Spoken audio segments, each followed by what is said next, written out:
Bismillahirrahmanirrahim. Mr. Antonio Vitorino, Director General of IOM, Excellencies, ladies and gentlemen, Assalamu alaikum, peace be upon you.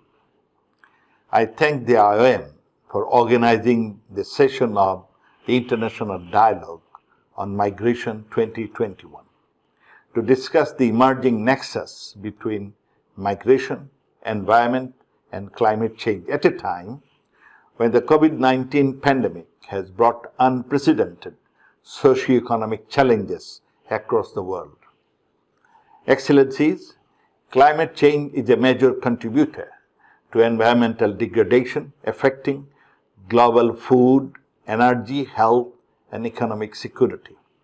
Moreover, these phenomena, directly or indirectly, jeopardize the lives and livelihood, especially of climate-vulnerable communities, causing widespread displacement and migration within countries and across borders.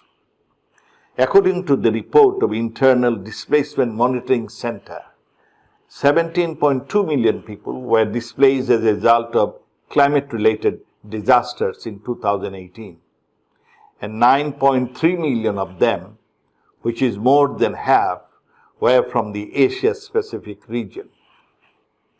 Distinguished guests, Bangladesh is one of the most vulnerable countries to climate change and ranked 7th on the 2020 Global Climate Risk Index.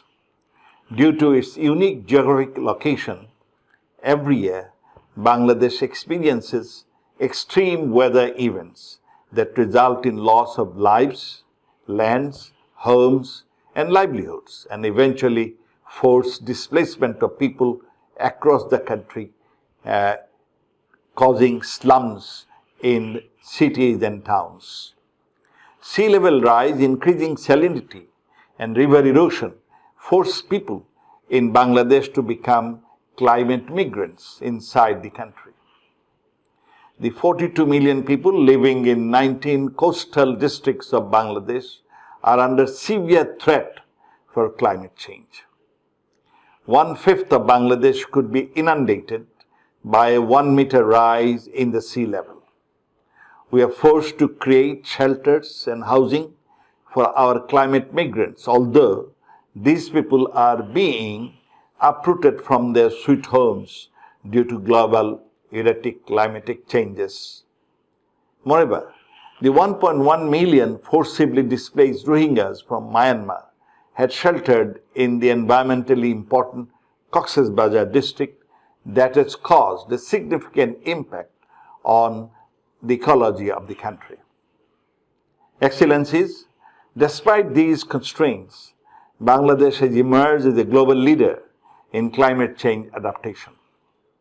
Bangladesh is spending nearly $5 billion each year for adaptation and mitigation. We have set up nearly 14,500 cyclone shelters.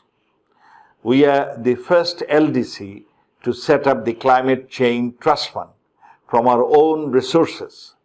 As of now, $415 million have been disbursed from the fund to support more than 800 adaptation and resilience building related projects. The regional office of the Global Center on Adaptation for South Asia has also been established in Dhaka, Bangladesh, to promote and disseminate the collective regional efforts for accelerating locally based climate adaptation mechanisms.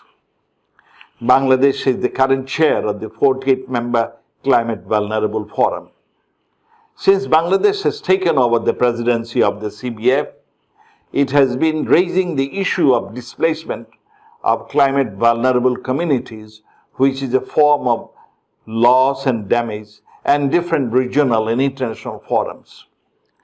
Bangladesh believes that the international community should commence discussion on the creation of an appropriate framework to address the needs of climate migrants. Ladies and gentlemen, we need to remember that there is a limit of adaptive capacities, in particular by the vulnerable countries. Mass displacement due to climate change has severe impacts on the vulnerable communities. Moreover, climate financing remains severely under-resourced. In such scenario, I would like to flag the following suggestions. First, there is no alternative of taking immediate mitigation efforts to reduce emission of greenhouse gases by the major emitters, and they must aggressively meet their NDCs. Second, Bangladesh is of the view that climate change and related disasters is a development and economic issue and must be addressed in the context of international development cooperation. Third, major economies, especially G7, G20, and other major economies need to come forward to provide adequate resources and technology support to the most vulnerable countries to address the climate changes. At least they should come up with $400 billion a year as promised at the Paris Agreement. Fourth, the 2030 Agenda for Sustainable Development Goals, the Paris Agreement, and the Sendai Framework must be implemented in their true spirit. Fifth, as we are approaching the COP26, we need to create momentum to accelerate action plan to address migration and displacement in the context of climate change and environmental degradation. Sixth, Bangladesh needs to raise and broaden its embankments in the southern districts in order to improve both mitigation and adaptation measures. In addition, it must protect and preserve its mangroves Sundarban, a global carbon sink for the benefit of the world. Therefore, it needs additional funds. Finally, Bangladesh strongly supports strict adherence to UN Global Compact for safe, orderly, and regular migration, and as a GCM champion country, Bangladesh emphasizes on the importance of international support for climate migrants. I thank you all. Joy Bangla, Joy Bangabandhu.